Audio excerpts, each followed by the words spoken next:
In this part 3 of the video, I'm going to show you the breakdown of the layout of a component.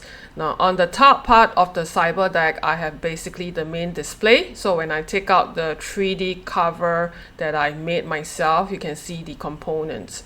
So first we have the mesh stick component, which is the Haltech T114, the speaker that is connected to the display, and we have the antenna for the mesh stick. So I place a little ribbon there I can usually pull and then fold out the antenna and make it straight away easy to use, and I can fold it back if needed. Now we also have for the display the 4 main brackets. So this bracket is to hold the display in position so that it remains stable. Now let's look at the bottom of the Cyberdeck, where we have the keyboard and the main brain of the computer.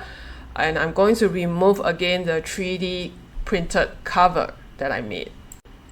Since the last video, I've also updated the keyboard, and this keyboard is held on by a magnet and I can pull it out when needed, right? So I'm going to put it back now so that you can see. So I've also a little Velcro that helps to, help me to easily pull out when I need to remove the keyboard. And then I'm going to pull out the entire keyboard. All right. And I'm going to basically remove the cable so that I can show you the internal components much easier. So we have the LAN port, the audio input port, power button, and the DC input port with the speaker and the USB hub. So I'm going to lift up the cover so you can see the internal components much easier. So we have the Raspberry Pi 3B. I'm going to remove the contents of all the cables, like the mouse and the accessories, so that you can see the enclosure box better. So these boxes I 3D printed myself, and is attached to the bottom by Velcro so that I can easily remove it and do maintenance if I need it.